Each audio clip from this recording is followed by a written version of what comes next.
Hey, saltwater anglers, and welcome to the Lower Chesapeake Bay Fishing Report, your local report, whether it's good, bad, or ugly. This podcast is part of the Great Days Outdoors Network, and each week we'll be talking to local experts to learn ways we can become better anglers in our pursuits offshore, nearshore, and inshore. To keep this amazing fishery healthy and thriving for generations to come, remember to protect what you pursue. Summer fishing is fired up with warm water and hungry fish moving into the bay. So let's hear who's making the show possible, and then we'll jump into the reports. Check it out. AFTCO has a gift for our listeners. They're now offering a camo sunglasses cleaner cloth with any purchase of AFTCO products. For cool mornings, I love my Reaper sweatshirt. And on those hot days, my Samurai sun shirt. You just can't beat the quality and performance. All you got to do to get your coupon code is text LCBFR to 779-345-2918 to get subscribed to our email list, and we'll send you the promo code via email. What's up, ladies and gentlemen? Welcome to this week's show. I'm especially excited to jump into the report because we got two of my favorite people on the show today, Captain Mike Roby with Hooked on Hope and Captain Bill Pappas with Playing Hooky Charters. This past weekend was the Hooked on Hope Spanish Mackerel Tournament. It was a wild success, and I'm so excited to get to talk to both the organizer and our first place winner at the same time. Welcome to the show, Captain Mike. How are we doing tonight? I'm doing great, Luke. Thanks for having me, man. It was a hell of a weekend, 100%. Their sixth annual Spanish Mackerel Tournament. Weather wasn't great, but the party weather was awesome. Everybody had a good time. We had to pivot a little bit and add a little extra species to the weigh-in. We wanted to make sure the kids had a good fun time and they could bring something back to the scale so we could weigh in Spanish mackerel and croaker or spot for your three biggest fish. But you know what we do, man. We had a good time. The party was awesome. There's no party that's complete without a Captain Bill Pappas around. So welcome to the show, Captain Bill. How are we doing? How'd you do with that weather, man? Hey man, welcome aboard Playing Hooky, bud. We did, what weather? Well, you guys took first place, man. That's such an incredible finish. As an angler in a Hooked on Hope tournament, what was it like to be a captain, fishing in those tough conditions? And how'd you guys pull out the first place finish? All right, well, you know how it always works. It works with a wild story. It was one of those mornings that you come through the jetty and you look up and you're like, uh-oh, this is gonna be a tough one. And you kind of work your way out. You sit up right when you think it's a good spot. You try your usual areas and you're getting slopped around. There's only two boats out there with you.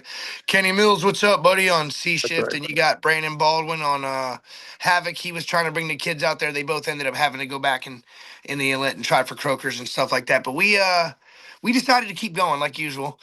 And we went down the beach and we finally got a bite. And our first bite of the day was a lizard fish. So I was like, Oh, well, it was starting to look good. And then it just all of a sudden wasn't. I was like, oh no. So I come downstairs. I make an executive decision, which you never really want to run in a tournament. You always want to start where you think they're going to be. And that's what we did for the most part. But so now I'm at the ocean front. I'm at the Virginia Beach Pier. I'm in 20 foot or 25 foot of water. And I had just worked the channel earlier in the week or weeks past, and Chris on, hey, what's up, Chris on Aquaman Sport Fishing. Him and David Wright and them were out there, and Bobby were out there catching Spanish mackerel near the channel. So as we were coming past them, I saw them working there, and I was thinking to myself, that wouldn't be a bad spot.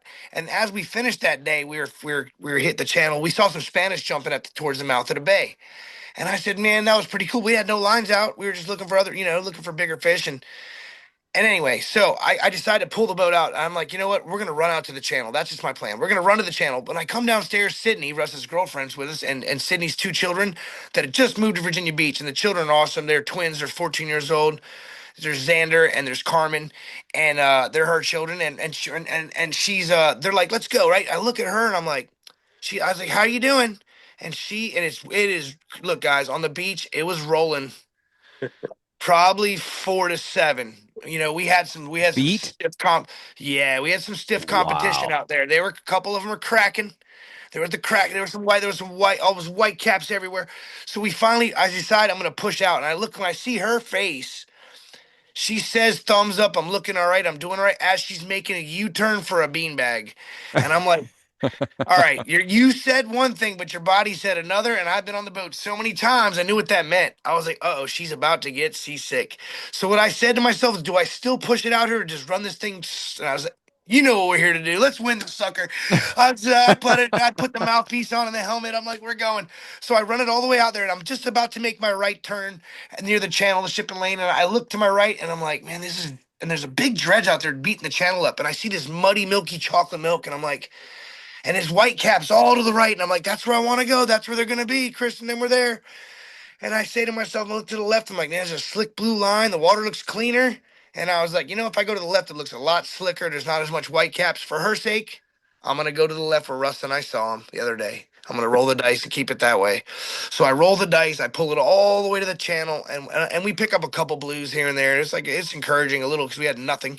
So we finally have something in the tournament. They're like, yeah, a couple blues. And then all of a sudden, I get near the spot where we saw the fish jumping as I worked all the way to the channel, and bam, the planer goes off, and it's a mean one. It's ripping out, and and Xander's battling away and battling away. He's getting tired of cranking. You can just tell at a certain point he's getting tired. I already got the boat back down on this thing. I look at it and I could tell by the Spanish staying in the water for most of the fight that it's a big one. Then when it put half its body out, I didn't want to say much, but once they pulled this fish up and over the rail and into the boat, I literally screamed. I was like, "We just won the Spanish mackerel tournament!" I got a video of it, right? They picked the fish up and they're showing it to me like, "Look at me, Dad! Look what I did." The fish flops in the air, half a foot from the rail, goes flying in the water. They catch it on the hook, and I'm like, "Oh!" I'm like, we just won the tournament. I was like, oh, we just about lost the tournament. And then I was like, they put it in the ground. They pick it back up again to show me it, and it flops away out. I'm like, ah. I'm like, you tell my voice. I'm like, all right, guys, take a knee, Yeah. take it down Get below the low. rail and show it. I know you want to show it to the video because they do us Oh my video. gosh. Oh my, dude, I'm losing it. So, and I'm gonna post a video eventually. Say, look, guys, this is 8,000 fish almost goes over the rail.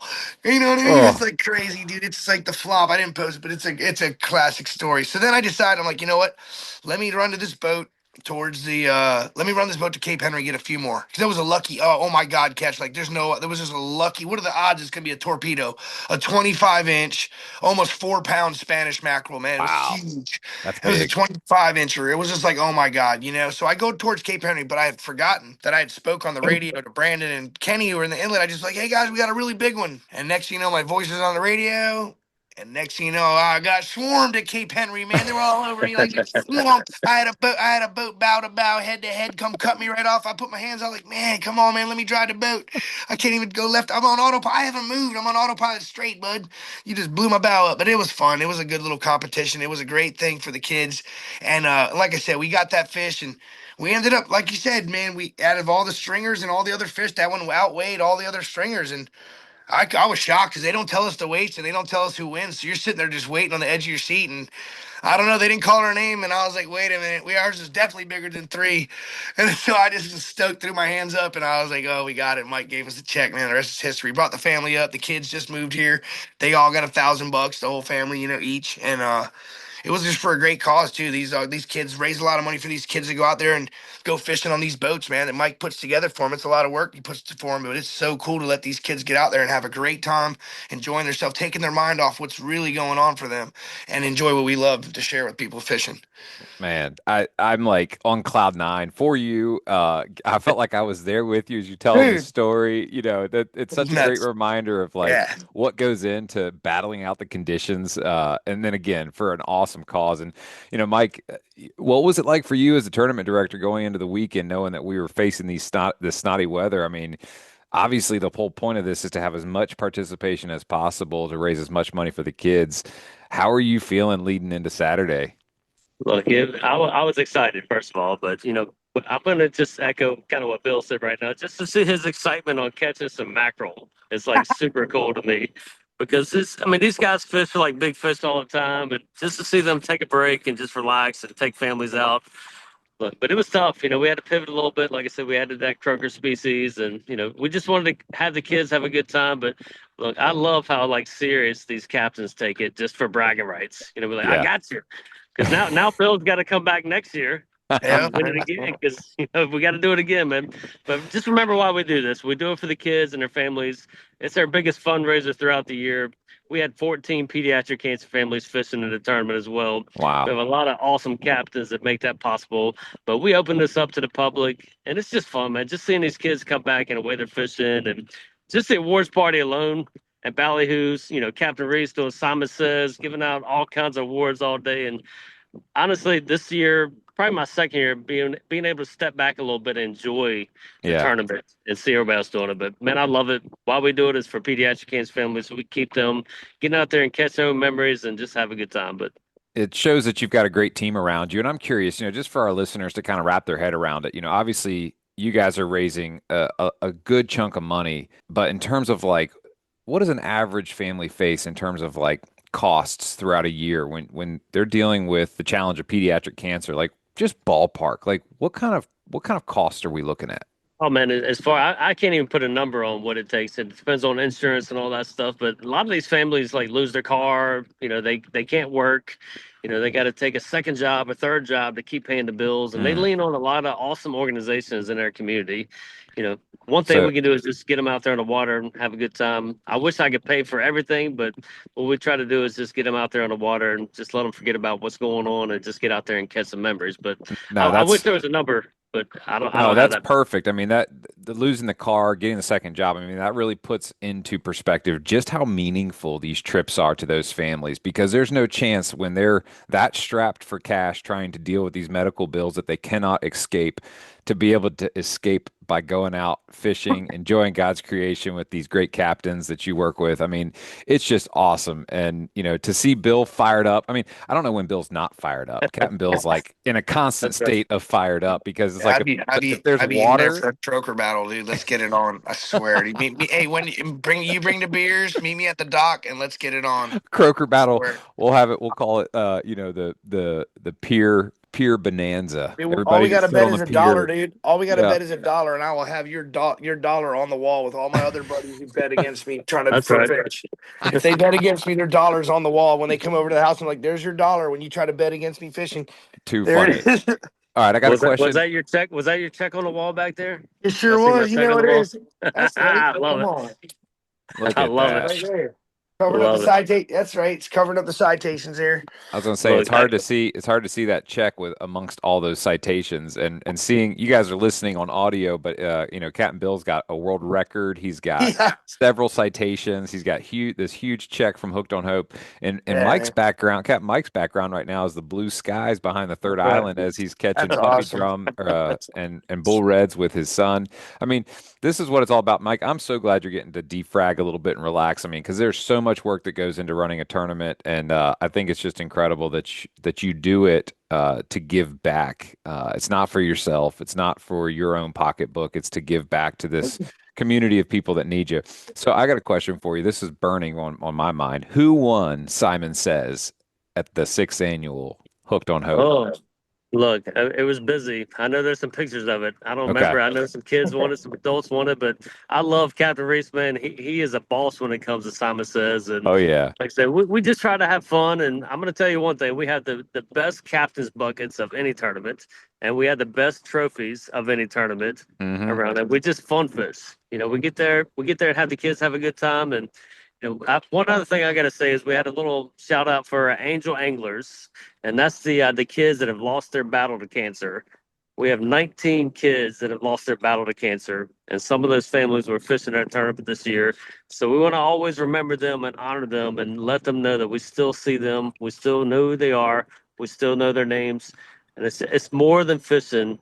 100%. We just get out there and have a good time, and I I have a love lot of that. people to be thankful for.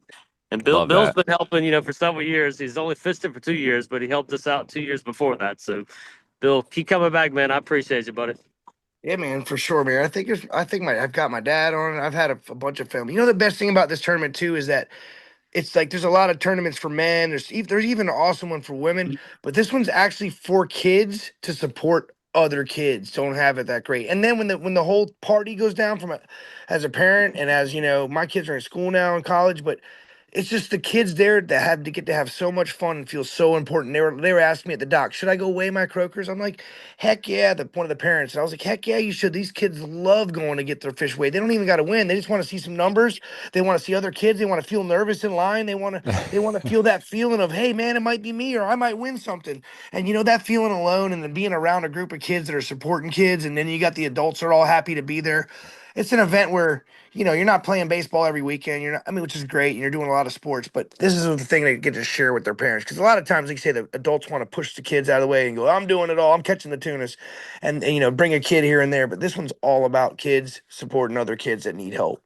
And that's what's really cool, man. You get the kids into it, man. It's a whole little their time of year and they can look forward to it. My niece used to look forward to it till she outgrew it. When she got over 16, she couldn't fish it anymore. And even us as adults who want to compete in the tournament, you got to have kids to do it. You got to have some kids to go, and that means taking some kids and making some days, making some kids happy, making some memories. That's what it's all about, man. And Mike, I want to give some shout outs here. We got second place, Captain Daniel LeGrand, third place, Justin Wilson with Oceans East. And then who had the largest bluefish? Was that Captain? That was Captain Josh on Wingman Guide Service on Real Sunrise. And I will tell you one thing, Captain Daniel and Captain Josh pushed me to do this tournament 6 years ago. And I told them two things. I want to make sure my family, or three things, make sure my families are a part of it, make sure the community's a part of it, and we don't lose money. And so far, 6 years in, we've done all those things. And Captain Josh gave all the money back to the family that he was fishing with. So that's 6 years in a row where at least one of our families have placed in the top three or won some money. So that's pretty cool. Awesome. That's awesome. Dang right. That's so cool, That man. is Well, killer. for those that are listening, mark your calendars, pay attention to it on social media. Go follow them, Hooked on Hope VB on Facebook, or you can go to hookedonhopevb.org. You don't have to wait for a fishing tournament to get involved. If you're looking for a way to give back and you've got time or money, by all means, Mike, what would be the best way for them to get in touch with you and find a way to get involved leading up to next year's fishing tournament and be able to start doing something right here now? Yeah, so other than what you just said, Facebook and Instagram, Hooked on Hope VB, it's the best way to see what we do. And you can always call me at 757-472-7212. And I've already booked ballyhoos for next year, August 8th, 2026. We're going to run this back for the seventh year, and we're going to have an even better time next year. I promise you that. That's awesome. Well, That's right. Captain Mike, thanks for hopping on to talk with this year's world champion of That's right. Spanish mackerel fishing, Captain Bill, and giving us that recap. We're gonna switch gears here in a second and talk tuna fishing. But man, it was an absolute pleasure having you on the show. Thank you so much. All right, buddy. Appreciate you. Thanks, Thank Bill. you, Mike. Appreciate it. Thanks, Luke. Yeah, Yes, thank sir. you, Mike. Man, it was so great catching up with Mike. Captain Bill, thanks again for representing the Lower Chesapeake Bay Fishing Report as one of our premier captains who's on here all the time and go out there and just take the W. We were talking about it after the fact and it didn't really click until you said it. Like you only caught one Spanish mackerel. One. Bro, And it was a one. stringer. You could weigh three fish. So your one Spanish mackerel beat all the stringers. And I understand there was a little bit of locking of horns, some friendly competition there with one Alex Bell who thought that he had you beat. And then boom, you smoked him with one fish. Nah, it wasn't like that. He was just joking around. We thought we had a good one, and we came back, and he was congratulatory, man. That's awesome. I was I'm just stoked. messing. I was stoked to get. I was stoked to get it for those little two young kids, man, the 14-year-olds. It meant the world to them to come to Virginia Beach. Can you imagine moving to this city, not knowing anybody, or ready to start a new school at age Right. 14 from over Northern Virginia? Then all of a sudden, you fish. You like to fish. Russ is a great, a great role model for them, and takes them all the time Yeah. fishing and stuff like that. And next thing you know, a fish they caught, one fish just won them Wins some it. money. Yeah, and Dude. got them up on stage and smiling and a group thing they'll never forget the rest of their life. That's awesome. Well, Alex is a good friend of mine, and if he's Okay. listening, he's grinning and laughing right now. All right. So I just had to rib him a little bit. Him and the Dude. boys on the Grand Slam are just awesome class act dudes. And Yeah. anybody listening that needs a great lawyer, Alex Bell is a great lawyer. But let's switch gears into some offshore fishing because there's two really cool things that are happening. One, we've got this nice weather window ahead of us over the next couple of days. A lot of people are going to probably charge offshore. I've seen you guys catching mahi, tuna. I mean, what's been going offshore? Like, it seemed like that kind of like fell off for a little bit. Was it the weather? Like, what would you say changed, and what got you back onto that bite offshore? Well, I'll tell you this much. It's been hard for the last 2 weeks with that northeast blowing down on these beaches and really churning up everything that's been good for us. And the tuna as you get to them and as they push up to the north, you start to be the last couple people out there trying for them, and you find some. You're not loading the boat with them, but you're just hoping they hang out. They hoping they hang around. And as you try again in other days, and you don't get any, and you don't get just too discouraged, but you get a weather window that's bad. Well, you know what bad means? There's always going to be some good. So you wait for Mm. the good, and it got good again, and the tuna started biting again. So there's been a good tuna bite again. The marlin are actually biting offshore. Russ Oh, got out there. Russ got some out there on top notch. Got a nice 2 for 5 on some whites, and Jay's got a blue and a spear. And there's been some good fishing out there for some good groups, and I just want to try it. I mean, the flying fish has been out there, getting on them, trying tournament fishing real hard, and seeing marlins left and right. And there's a lot of stuff going on offshore. The best thing is just to have some weather to try for it. I mean, heck, yeah. I even high speeded for Wahoo the other day down south. I put the lures over, and we did 18 knots dragging lures real fast between our setups the other day. And for And those that are listening, they're like, what's high speeding and why a wahoo? So what is it that's unique about a wahoo and the way that they bite as opposed to a tuna, a marlin, or even dolphin? I think it's the sailfish, but the wahoo's the second fastest fish there is, than the mako or some kind of order like that. Wow. Wow. Wahoo's a cruiser, guys, and it likes to eat low, deep baits that can keep up with that speed. There's not many that can go that fast. The ones we happen to use are the Nomad design. The Hmm. DTX minnow can hang pretty good up to 12 to 13 for our area with the waves the Yeah. way they are. But I'll tell you what, I like to use the Mad Max. Works really good underwater. That one can work at almost any speed. And then the Uh-huh. one we used the other day was amazing. Was we really like the new Mad Scad they made, and it's got a treble on it. But the way they got that thing tuned, man, it really can run that fast, that far, just and stay just true as it can possibly be. It's Mhm. amazing how that thing, kicks. And we were hoping to get a strike, but it's. I'm sure as September gets a little closer, we'll see more of that coming for the Wahoo. Dude, you made me have to go nerd out and look up fastest fish. And I'm like genuinely Sail, perplexed. Like I can't Wahoo, believe how fast these Mako, fish go. It's the black marlin.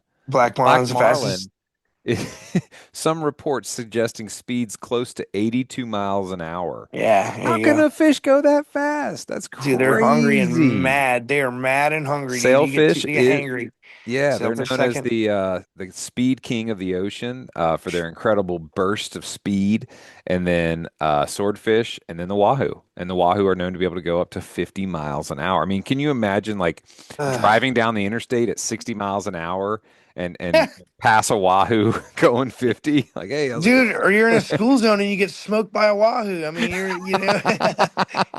It's just yeah, hard to think about, like to it picture one is. actually going that fast. I wonder how long they can go that fast for. But I mean, if you're a Menhaden, you stand no chance, sir. Yeah, man, that is insane to think about that. I was like, if you're in a school zone and you're trolling, he's gonna zoom at 45 to cruise by and get your He's bait. gonna Yeah, you can lap go. you. He's gonna lap That's you. that's that's killer. Yeah, that's That pretty is sweet, wild. man. All right, So, well, so that's you that's high that's high speeding, guys. got it, Yeah, got it. Sorry, I had to nerd out for a second because I was like, no, man, why sweet. are you going 18 knots for a Yeah, fish? yeah, And then so you did a little bit of trolling for Wahoo. You talking about how like the weather windows open up. yeah. When you go out there and start looking for tuna again when they haven't been around for a minute, do you do anything different or do you kind of like treat it like Kobe fishing where you're like, hey, let's just start out at like our known areas and let's look for bait, like talk me through that sort of getting located process Is that for what's that? For the tuna or for is that for the tuna. marlin or is that for the wahoo? Okay, for the tuna, honestly, man, a lot of the best thing everyone does is, and it's not really hard, they use word of mouth.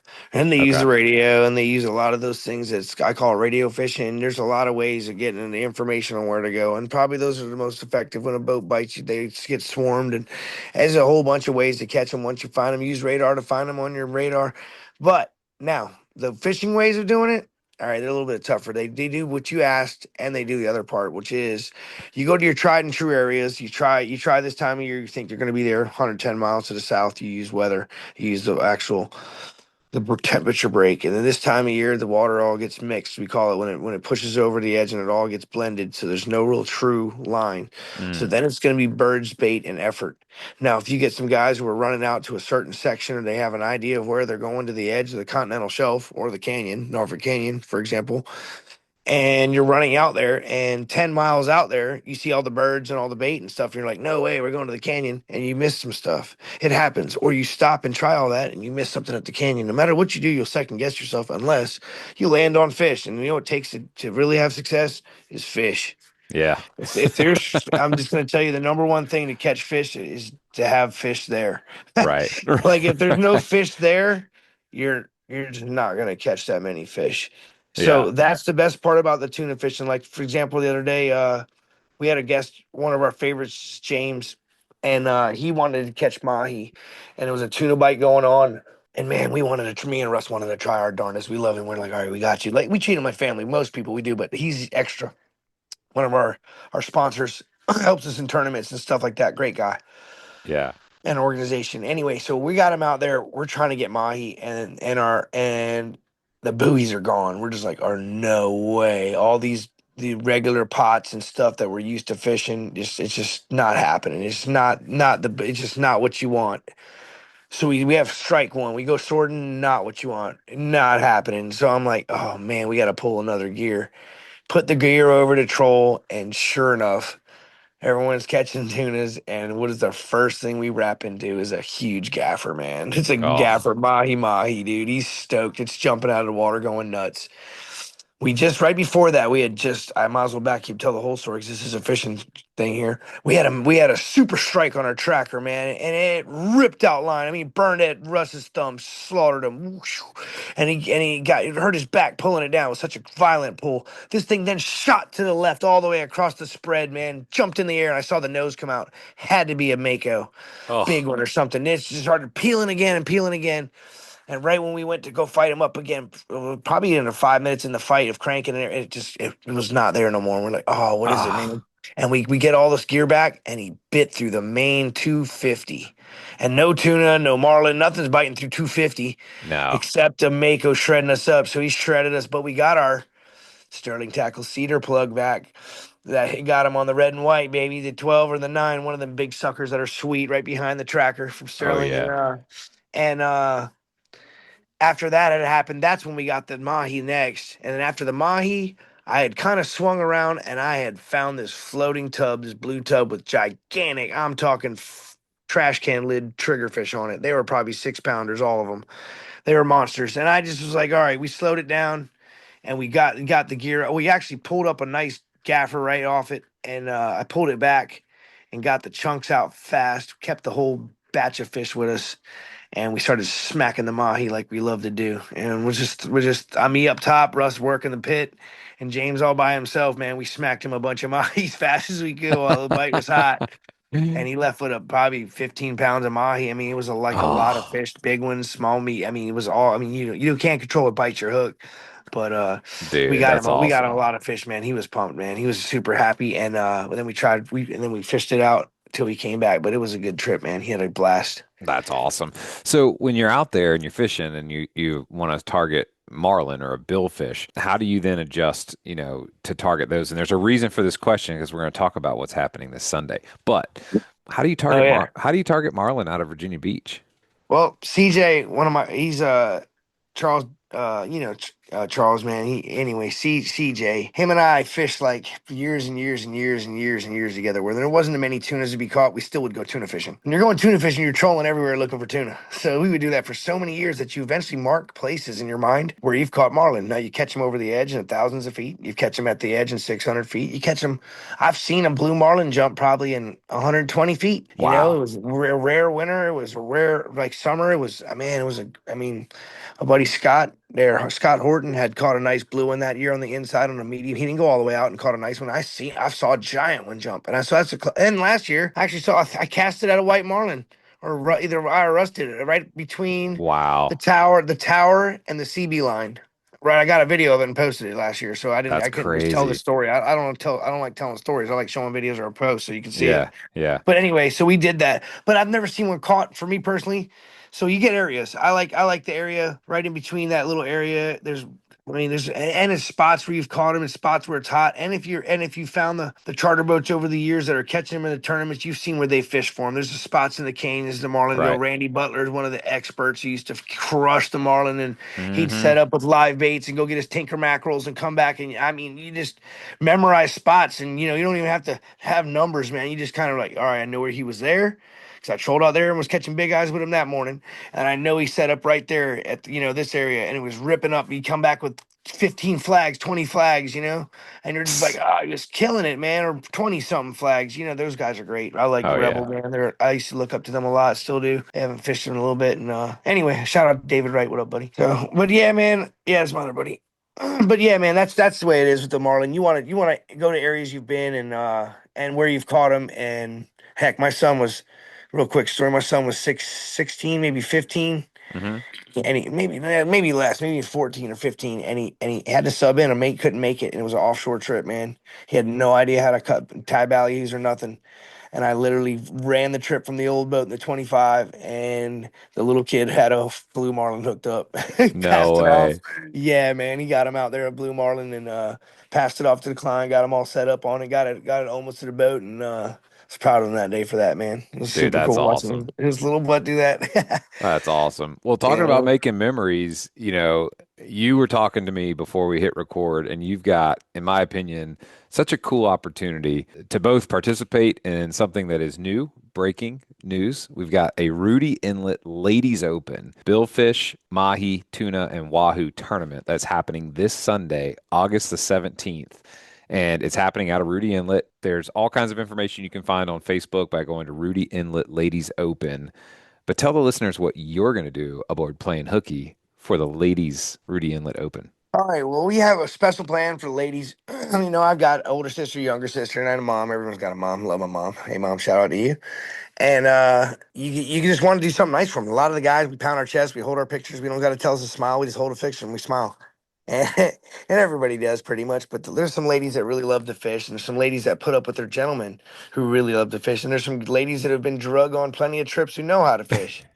So Right. this is our huge plan. I'm gonna have my little sister, my niece, and we have two other lady anglers that have already committed from time past that we're gonna go ahead and fish with, that we trust to fish, and we're gonna have two open spots on our boat. Now, here's how we're going to get these two open spots filled. We're going to put a post up saying that all expenses will be covered. It'll say that at the bottom, I'm sure, but it'll say all expenses will be covered, and it'll say we're looking for two ladies. You don't have to have 10,000 followers, or you can have one follower.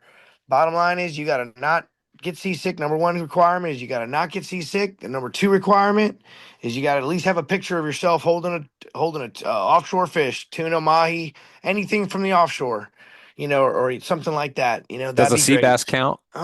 If it's a sea bass, Pelagic. a sea bass would probably count, and they'd have to not get seasick. As long as they've been sea bass Okay. fishing, where they stop the boat and they don't get seasick, then that would be another qualification. Okay. So what they'd have to do is, when I make the post, is all they gotta do is comment their name, put the picture up of the fish, and say I don't get seasick. That's it. That's And it. you're in. I don't Their get name will be seasick and a there, picture of an and offshore a picture of fish. them with a fish. If they want to use AI, the bottom line is if you're laying in a beanbag and you're grabbing a bucket, It's you're on not getting you. paid. You're not getting paid if we win. Uh, Simple as that. If got you're it. hugging a bucket, you're not hugging a paycheck. Bottom line. But hey, Makes you know what I perfect mean? sense. Yep. But look, no, because we want you to participate. We want you to enjoy it, and you're Right. not going to really enjoy it if you're in a beanbag or a bucket. We have lots of people that would want to go, but they don't not sure if they can go. They haven't been that far out.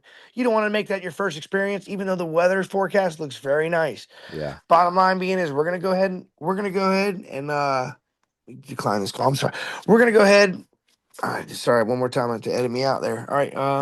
We're gonna go ahead and give everybody an entry who puts their picture up and says they don't Get get seasick. seasick. And then as a bonus, if you've fished on playing hooky before and you put your picture up and say I don't get seasick, you get two entries. So Mm. everybody's fished on our boat before, has been a lady angler, can go ahead and they get two entries in the hat, and we're gonna do a drawing at a certain time we'll set up before we make the post. It'll probably be like a Friday evening or some kind of, we'll make a post, put the names in the hat, and we'll let some random person grab the two names out of the hat, and they got to reply within an hour or so, go ahead and get your name in, get your reply saying I'm in, because it'll be a live drawing. We're gonna go live on the Playing Hooky website, so you guys someone can watch it live and see if they win. And it's just gonna be a random, like I said, free drawing where you just go ahead and pull your name out of there, and you're in there for the tournament. You get to go with my little sister, my niece, and go try to win some money catching tuna, marlin, mahi, whatever the good Lord and our hard work and your guys' great luck will get us. That's That's what awesome, man. what, let me tell you something real quick about that Spanish mackerel tournament. They said everyone want to give us a lot of credit, and I appreciated it from everybody because I'm very humble. But I try to say this: I drove the boat. Russ made a million rigs, but you know what? It's always up to the anglers at what luck we're gonna catch that day. Like it's up to them what luck they brought on the boat. And it was a combination of all that together to win Yeah, something. So that's why we look at this tournament for the women too. Is like bring all your luck out there. And if we're all meant to have it, we'll have a good bite, we'll have a good catch, and we'll come back and we'll have a great time either way. that's what's So, up. So which yeah. page do they need to go follow to look for this post to put their picture up? Oh yeah, it's gonna be the Playing Hooky Charters page. Okay, Yeah, hit the follow on the Playing Hooky Charters page on Facebook. That's where we're gonna do it all on Facebook. That's where we perfect. got it. There's I think 9,500 people on there so far, but it's just need to the ladies go ahead and watch it. It's an appreciation post for the women. Like I said about the kids, get the kids involved, get the ladies Hmm. involved. And then we got Swordfish for the meatheads and everybody else. And you got the others. Yeah, the rest of the year, Dustin. Yeah, do our things, boys. That's You know, the, awesome, man. yeah, that'll be fun. That's awesome. Well, dude, it's always so much fun to get to catch up with you. You're always chasing down a fishing adventure. You're always making some magic happen. And it's just so much fun to get to hear you tell the story. So thanks so much for being on the show. Tell our listeners if they want to get booked aboard Playing Hooky, what's the best way for them to contact you and get booked aboard Playing Hooky? Well, to get booked and get hooked, you're going to give a call 757-619-3530. You can go to our website. It's going to give you most of your information and your trips and your calendar and your booking where you can get a deposit in at playinghookycharters.com, PLAYINHOOKEY charters.com.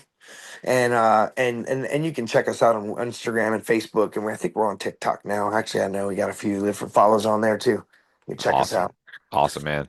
Captain Bill, thanks for being on the show, man. It is always a pleasure having you. You're welcome, man. Good talking to you too, Luke. You take care, buddy. Yes, sir. Folks, that's going to wrap up a really cool segment, getting to catch up with Captain Mike from Hooked on Hope and hearing about the tournament results and all the kids whose lives were touched through that incredible tournament. Hearing Captain Bill's firsthand account of winning first place with a single fish amongst all those stringers. Please stick around for a word from our sponsors that help make this awesome content free for you each and every week. And we'll be back with you real soon.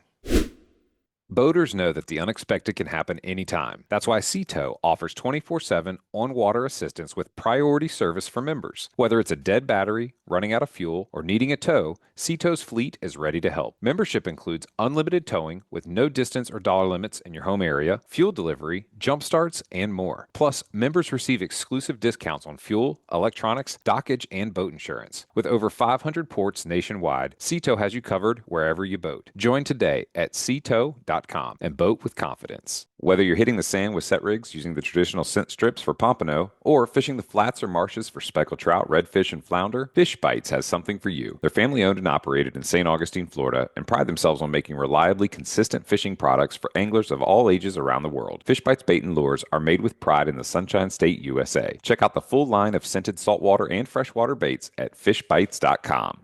Upgrade your waterfront with Killer Doc's premium dock furniture. Built to last a lifetime in marine conditions. Crafted from marine-grade aluminum with a protective anti-corrosion coating, it's tough enough to handle the elements while providing unmatched comfort. Featuring sunbrella cushions with fast-drying, removable covers, our furniture stays securely in place even in storms. Choose from cabanas, club chairs, love seats, tables, and more to create your perfect dockside retreat. Durability meets elegance at Killer Doc. Check out the full collection at killerdoc.com today.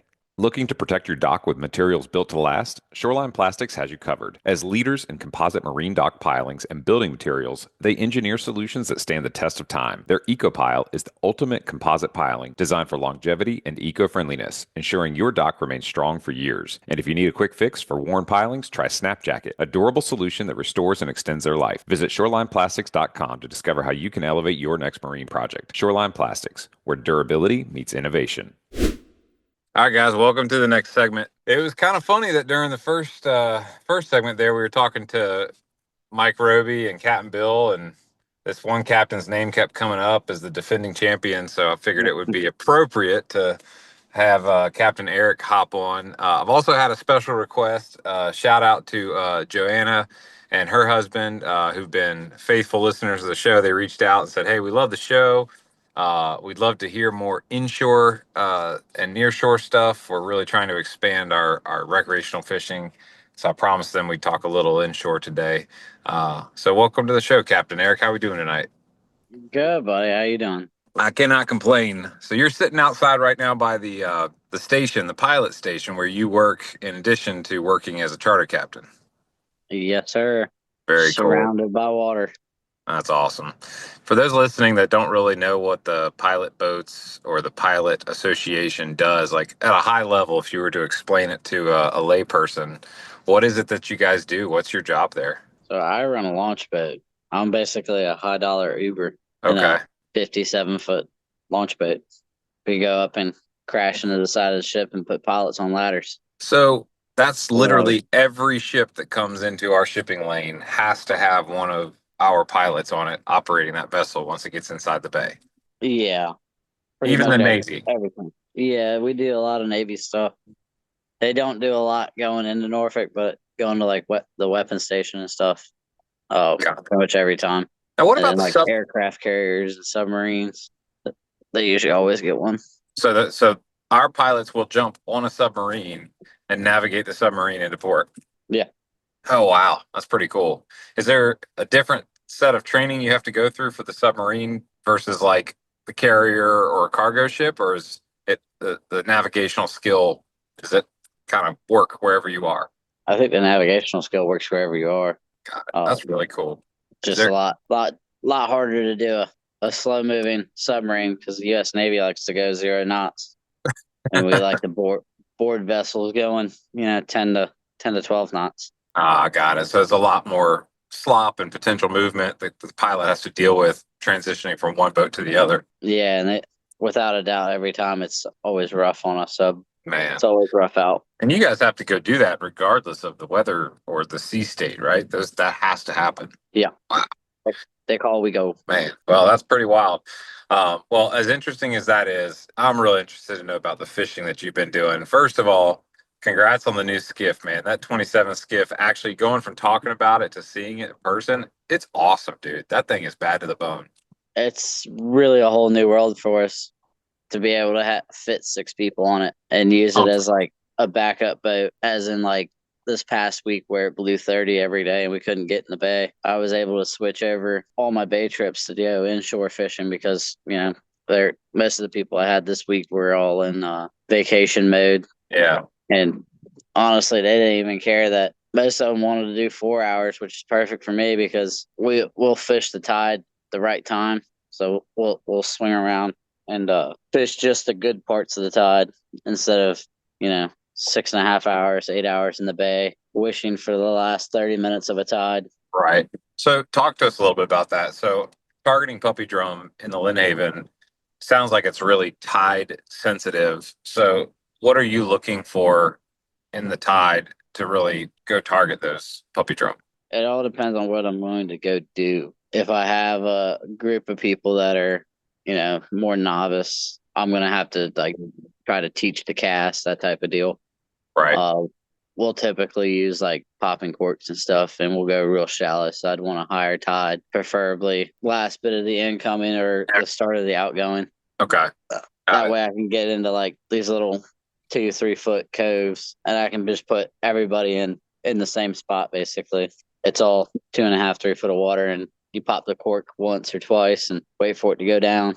And then if I have people that can actually like fight a fish and stuff, we'll venture into like fishing like hard structures like docks and more jagged oyster beds and stuff where if you're not ready to start pulling as soon as you get the bite, you're basically just breaking all my gear off. Which I mean, a weight, a hook, a swivel, some leader, it's not terrible on me, but when you get through 30 of them in a trip, it's rough, man.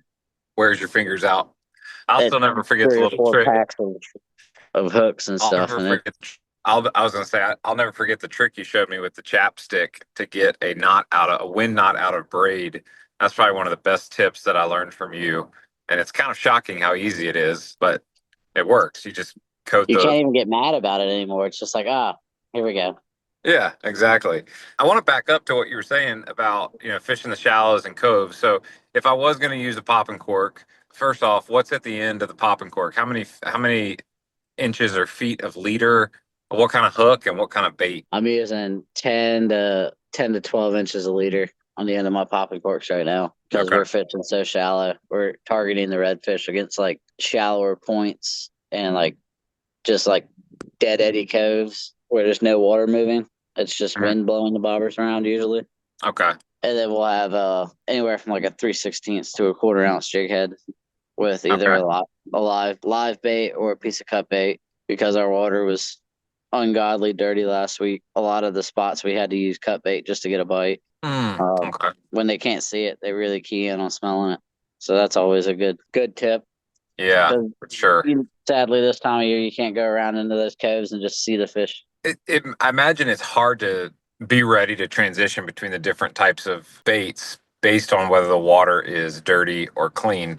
Like myself, I feel like my tendency would be like if I'm successful in clear water with maybe a voodoo shrimp or something like that, then my brain just kind of like locks onto that. I'm like, okay, I'm always going to be successful with that under, a pop and cork. So like when you get out there, I assume you're ready with both types of baits, whether that's, artificials that you can use in cleaner water or cut bait or a live bait. How dirty does the water have to be before you make that transition? Or will you mix up your spread until you see what's actually getting bit? Some days I'll mix up the spread, but a lot of times, you've seen it. I got those white rods with like really fluorescent wraps on them. Yeah. And I use that basically as like one of those, what's it called? A Sensi disc or whatever. You Okay. see how far down you can see the rod tip. And typically if I can see more than like 4 or 5 eyes, you might have a shot with a lure, like an artificial, like a video shrimp or DOA. Right. But when you stick the rod tip in the water and you can't see the first 2 eyes, it's like, we're gonna go with cut bait today. Got it. Okay. So you really kind of use a dipstick, so to speak, and gauge based on how many eyes on the fishing rod you can see as to whether or not you're going to go between the two. That's a great tip. Anybody listening, to really just kind of decide on where that sort of delineation point is and then stick to it. So let's say that I'm cruising around the Lynnhaven and I'm looking at my chart on my map and I see a cove or maybe a little skinny creek like it, if it's at the end of high tide or the very beginning of outgoing tide, like what, from a feature perspective, whether it's a cove or a little creek or the edge of a channel, in your opinion, at that higher tide, what's typically the most productive sort of feature that you would key in on? If there's a lot of bait in the creek. Okay. If there's a lot of bait in the creeks, I typically don't stay long. It's Okay. hard to pull something that's already eating something it likes to go eat Got something that it will eat, but it's not going to go out of its way to eat. Got it. Okay. So if you see a lot of bait present, you'll actually avoid that area and move on somewhere else. Yeah. Got it. Okay. Interesting. And then when you get out into the deeper water, Hi, Robert. is that Robert Smith going by? Yeah. What's up, Robert? If you're Oh, listening, it's been crazy. Robert, it was nice to see you go by the Pilot Association there. That's that Boston. He drives that Boston Whaler, right? Yeah. Badass Boston Whaler. That man is one fishing machine, that's for sure, especially offshore. But back to the transitioning into fishing the deeper water around the docks or structure, like you said, oyster beds. Are you typically looking for an oyster bed that's in shallow water next to deep water, or does it not matter? This time of year, it really doesn't matter. You're just looking for something to break up the bottom contour and give like, other bait fish like shrimp and small crabs somewhere to hide. Got it. A lot this time of year is usually when the shrimp start pushing in. So you'll start to see more and more of the shrimp pop back there in like, foot or less of water. You'll watch a redfish chase a shrimp right on the shoreline. Oh wow. Yeah, there is something special about when those 30-inch clash red drum are all feeding and busting on the surface. It's almost as exciting as running into them out on the bay. It really is. You got the experience last year in that one that one Oh, little cove back here. You and Small Luke. yep. That And was special. I mean, that was probably what 40, 50 fish pushing Easy, a whole shoreline. easily. And getting thumped on a 2,500 size reel with a 30-inch class fish. There's nothing better than that. But when you are fishing like the deeper water or fishing the oyster beds, what are you throwing? You mentioned some swivels and some leader material that you had to go to because you got to make sure you're able to pull them out away from that structure. Talk me through that setup and what your bait of choice is there. So this time of year, I keep 2 sets of rods on the boat every time I go inshore. I got the 7.6 medium light, and then that's for like popping corks and stuff, artificials if we need to. That's typically has 2,500s on it, and then I have 7-foot medium heavy rods with 30-pound braid and 3,000 size reels. Got it. And Got those ones are just dogged. I mean, we're tight drag. You either break a fish off or you break a fish off. Okay. There's no ifs, ands, buts about it. You're either going to turn the fish out of a dock or you're not. And what are you at the end of your line there? What are you using as a weight to get the bait down? And what are you using as a bait? Typically the same thing, live bunker, cut bunker, and then 3/0 circle hook with usually 60-pound mono. 60-pound mono. Yeah, you ain't gotta be scared about these fish. The water's dirty in the summer. They don't Wow. care. Wow. I always laugh and giggle when I catch fish with other people's hooks in its mouth and I see it tied with like 25 or 20. That's bizarre. I would never think to go up that heavy for an inshore fish, but I guess to your point, they're going to wrap themselves up against a dock or up against a pile that's got some oysters on it or whatever the case, and you got to be ready to just hoist them out of there. You got to yank them out. Wow. So how long of a leader do you use before your swivel? The swivel to the hook, probably about a foot, and then above the swivel, I tie another leader, and it's usually about 4 to 6 feet. Okay, wow. So is that 4 to 6 foot also 60-pound? Yes. And then below the snap swivel is also 60-pound. Yep. And then you got your weight sitting right above the swivel. Got it. Okay. All right, buddy. I gotta go do a boat run. Roger that. Well, hey, before we wrap up, tell the folks if they want to get booked on Heads and Tails, what's the best way for them to contact you and get out there on that 27-foot skiff, the Contender or the Bay boat? How do they contact you? They can either call me at 757-573-9569, or they can hit me up on the Valley Pro account. Got it. We'll put those in the show notes. Man, always a pleasure. Go get that trophy back from Captain Bill next year. We look forward to catching up with you soon. Be safe out there. All right, buddy. Later. All right, man. Take it easy. Folks, we had to wrap that one up a little early. Captain Eric's got to go run some folks out to, I guess, probably a cargo ship, a Navy ship, or something in between. But hopefully you were able to grab a few really key tips. I took away a couple of key tips, and that's one, to pay attention to what the water is doing, whether it's dirty or clean. Use that rod as a sort of dipstick. And then I picked up on some key tips there about paying attention to the tide cycles, keying in on a higher tide and getting in some of that shallow water, getting over top of some oyster beds or along some dock structures. And then definitely the best tip I picked up out of that was being brave enough to go throw 60-pound mono out there and not be afraid of doing that, because that's going to be the difference, like he said, of getting to hoist those fish out of those dock piles or not. Anyways, hope you guys enjoyed the show this week. We have an interesting week and a half to 2 weeks ahead with Hurricane Aaron coming. So if you guys don't have it already, Hilton's Real-Time Navigator. I have been on it almost every day looking at the sea surface temperatures, triangulating some areas that I want to go fishing this weekend. Hopefully to target some tunas, maybe some flounder, but paying attention to the weather and being able to look at that 10, 12 day forecast and get an idea of what the winds and waves are going to be like. Some of you who've got, tournament weekends coming up this weekend, next weekend, we've got, the Y Rock tournament this Saturday. Wallace's is next Saturday, the 23rd. Those are going to be some really fun tournaments, great causes. Wallace's pretty much gives all the money back to the anglers. And then the Y Rock, or the Gloucester Shop with a Cop, awesome community fundraising event. They take underprivileged kids and they take them back to school shopping and help them get all set up with clothes and school supplies. It's a really special organization. Some really great folks up there in Gloucester.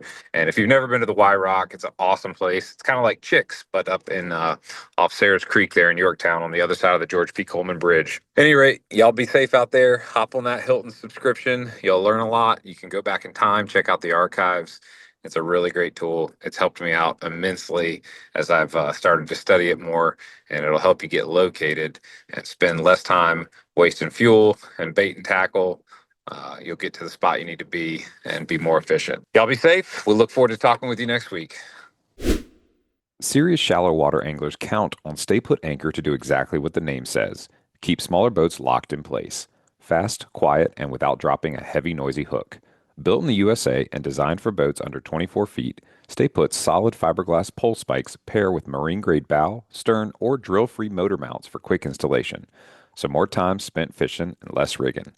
Choose from 6-foot to 12-foot pole options and the versatile super handle to stake out on flats, sandbars, or in the pads. Affordable, dependable, and proven by anglers nationwide. Learn more or build a custom kit at stayputanchor.com. Hooked on fishing? Then you're part of the local community that Long Bay Point Bait and Tackle cares about serving and giving back to, providing you with the right selection for each season's target species. They're your one-stop shop to gear up with the best bait, tackle, and insider tips to catch your next trophy fish. You can fuel up right out front on the water and then chat with the crew inside for hot tips on where they're biting. So swing by today. Long Bay Point Bait and Tackle, where your fishing adventures start and finish with your trophy catch on their scales.